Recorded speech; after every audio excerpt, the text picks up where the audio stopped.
नमस्कार मु दीप्ति फुल आपको आपण मानक बहुत बहुत स्वागत। फूलकोबी पकुड़ी बहुत ही साधारण रेसिपी गोटे आउ समस्त जो बनइबार प्रोसेस भी अलग अलग थाए किंतु आज आम फूलकोबी रे पूरा अलग प्रोसेस रे गोटे पकुड़ी बनइबा। बाहरटा एकदम क्रिस्पी रहिबो ता सहित खाइबा भी बहुत टेस्टी लगिबो। तो आशा करुच्ची रेसिपीटी पसंद आसिबो समस्तंकु। वीडियो शेष जाए देखंतु। रेसिपी पसंद आसिले वीडियो को लाइक और शेयर कर दियंतु। तो फूलकोबी पकुड़ी पाई फास्ट एठी देखंतु गोटे मीडियम साइज रो मु नेछि फूलकोबी। तो एबे तो मार्केट को पूरा फ्रेश फूलकोबी आसुची, शीत दिन हो गलानी। तो फर्स्ट हम कौन करवा ना फूलकोबी जो पत्र आउ डांग केमती अलग करदेबा। फूलकोबी फूलटा ये खाली आम यूज करवा। तो फर्स्ट मझिरे एमती छुरी साइज रे टिके कट लगेदेवे। हाथ में सबू जो पाखुड़ा गुड़ाक फूल गुड़ाक एमती सेपरेट करदेवे। तो ये आम फूलकोबीटा को बेसी छोट करके काटवानी कि बेसी बड़ भी रखानी, मीडियम साइज रखा। से फर्स्ट आप हाथ में एमती सेपरेट करदेवे।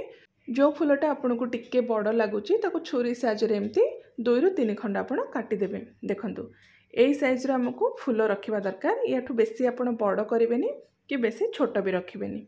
तो एबे सबू फूलकोबी को एमती गोटे बड़ जगह को बाहर करदे। तापर से पानी आम देदेबा जमती फूलकोबी सब आपणकर बुड़ीकी रहिबो। देन से गोटे चामच आम देदेबा लुण, ता सहित अधा छोट चामच हलदी गुंड देके भल भाव में सब को मिक्स करदेबा। आ से जो लुण और हलदी पानी रे आम फूलकोबीटा को मिनिमम 5 ରୁ 7 मिनिट जाए एमती बतुरिया छाड़ीदेबा।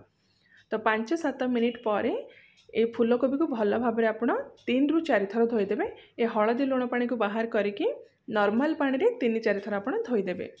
तो ये देखो सब फूलकोबी को धोईकी मुझे गोटे जगह को बाहर कर देछि। एबे एटा को आम साइड रखीदबा। आउ नेक्स्ट ये देखो एमती गोटे बड़ जगह आप नेबे। से फर्स्ट आम आधा कप नहीं जावा कॉर्नफ्लोर, ता सहित आधा कप आम माने सेम क्वांटिटी रे नहीं जावा चाउल चूना बा चाउल गुंड। एठी ना जो चाउल गुंडटा मु यूज करिछि मार्केट रे रेडीमेड चाउल चूना। और जदि चाउल चूना नाही आपनक पाखरे ता जगह आप आधा कप बेसन भी ऐड कर पारिबे।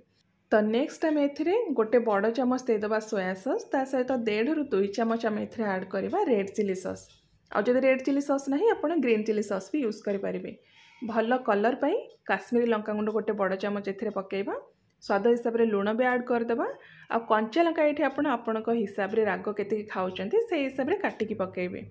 तो नेक्स्ट आम एथिरे ऐड करबा 1 ରୁ 1.5 चामच अदा, जोटा को एमती मुझे छोट छोट खंड करके काटी देछि। आ जदि आपण पियाज रसुण खाउचंती तो पियाज और रसुण को भी छोट छोट खंड करके काटिके एठी मिक्स करि परिबे। देन आम एथिरे अल्प किछि ऐड करबा भृषंग पत्र, ता सहित धनिया पत्र पाखापाखि 1 कप छोट छोट खंड करके एठी मिक्स करबा। जेहेतु पियाज रसुण एठी ऐड होनी, धनिया पत्र आउ भृषंग पत्र बिल्कुल भी स्किप करेंगे। सफिशिएंट अमाउंट रो धनिया पत्र और भृषंग पत्र ये ऐड करेंगे।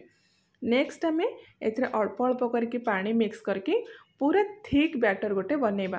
बेसी पानी ऐड करेंगे, एमती अल्प अल्प करके मिक्स करके पेस्ट टाइप आमर गोटे बैटर ये रेडी करवा। देखंतु एतिकी कंसिस्टेंसी रहिबो। याठू बिल्कुल भी पतला करेंगे, नहले कौन हम ना आमर जो फूलकोबी ये पूरा भल से कोट हो पारबनी। तो एबे आम फूलकोबी सबको से जो बैटर बा पेस्ट बनई से सब मिक्स करदेबा। हाथ में आप भल भाव में ऊपर तल करके मिक्स करेंगे जमती बैटरटा फूलकोबी पूरा बढ़िया से कोट हो। तो भल भाव में आप हाथ में एपट सेपट करके मिक्स करेंगे।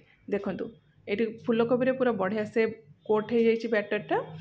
तो ये ना जदि आप चाहिए एमती गोल 10-15 मिनिट पे आप रेस्ट करें, ना आप चाहिए फटाफट एमती गोल बन पारे। तो ये फूलकोबी पकुड़ीटा को एक्स्ट्रा क्रिस्पी बनवाई आम यूज करवा सूजी।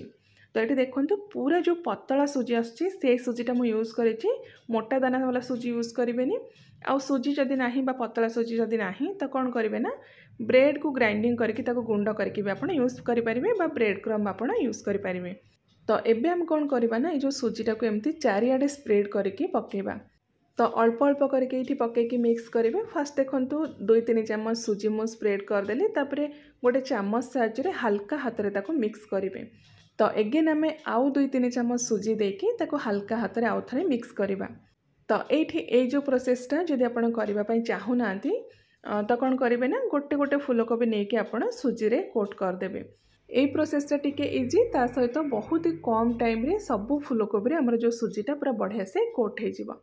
तो सुजीटा पकईकि मिक्स करला बेलू ना हाथ आपड़ यूज करेंगे हाथ में मिक्स करेंगे एमती गोटे चामच साहाଯ୍य ताको एपट सेपट करके मिक्स करेंगे ना पूरा बोल को आप एपट सेपट करदे एमती वीडियो मुझे एमती देखा यही टाइप भी आप मिक्स करेंगे। तो ये आमर पूरा रेडी हो गला। तो ये फ्राए करवा फ्राए करने तेल को फर्स्ट हाई फ्लेम रे आम गरम करवा तेल पूरा भल भाव में जिते गरम होपर एमती गोटे गोटे करके तेल रे पकईकि फ्राए करवा। फ्लेम आपड़ ये मीडियम कि स्लो रखें तेल पूरा भल भाव में गरम हो सारापर सब फूलकोबी को आम हाई फ्लेम रे पूरा गोल्डन और क्रिस्पी हवा जाए फ्राए करवा। बेसी टाइम लगे 3-4 मिनिट भितर आपणकर पूरा गोटे फुल बैच पकुड़ी रेडी हो। देखो 3-4 मिनिट पर ये पकुड़ी आमर पूरा बढ़िया से क्रिस्पी सहित पूरा गोल्डन कलर पलि आसी। तो ये सब पकुड़ी को आम तेल एमती बाहर करदे। नेक्स्ट बैच भी आम तेल भल भाव में गरम हो सारापर हाई फ्लेम रे सब पकुड़ी को गोल्डन और क्रिस्पी हवा जाए फ्राए करवा। तो ये जो पकुड़ीटा को आप एमती भी खाईपर ना आपंकर मनपसंद जेकोसी सॉस बा चटनी सहित खाईपर बहुत टेस्टी लगे खावाई। तो निश्चय थे आप ट्राए करूँ केते क्रिस्पी होती आपको देखा देखूँ आवाज रू ही आप जानीपे आमर जो पकुड़ी केते क्रिस्पी होती आउ ठंडा हो सारापर भी ना ये पकुड़ी पूरे क्रिस्पी रहिबो बिल्कुल भी नरम हेनी। तो आशा करुँची आज रेसिपीटी आप समस्त को पसंद आसथिबो। यही प्रोसेस रे थरे फूलकोबी पकुड़ी बनैकी खातु केमती लगे आपणकर मतामत भी मो सहित शेयर करूँ। मु आउ थे आपण गोटे बहुत ही बढ़िया नुआ रेसिपी नहीं आसबि। Till then take care and bye bye.